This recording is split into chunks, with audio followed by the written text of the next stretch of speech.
Հովհաննես Թումանյանի ճամփորդները։ Լինում է չի լինում, մի ակլոր է լինում, այդ ակլորը մի անգամ բարձրանում է կտուրը,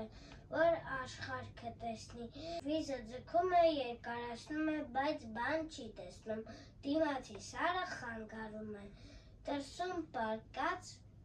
շանն է հարցնում, քուչի աղբեր կարող է իմանաս, էն սարի հետևն ինչ կա,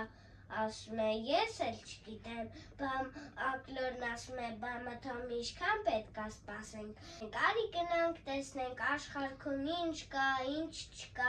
եւ երկուսով խոսքները մեկ են անում եւ գնում են,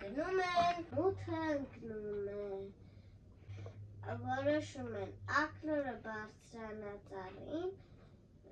շունը պարկի թփերի տակ և լուսադեմին ակլորը կանչում է ծառ և սա ընկնում է մի աղվեսի ականջը, սա որտեղից դուրս եկավ և վազում է այդ կողմը, ասում է ակլոր աղբեր, ինչ ես անում ես կողմերը, գնում եմ աշխարհքը տեսնեմ, ինչ լավ բան ես մտածել, ես էլ մի կարգին ընկեր էի ման գալի, ծառի գնանք, սպասիր, տեսնեմ ընկերս էլ է համաձայն, ես աղվեսը մտածում է, սրա ընկերն է իրապես մի ակլոր կլինի, դա էլ իմ ճաշը, և աղվեսը վազում է թփի մոտ, և շունը ձայներից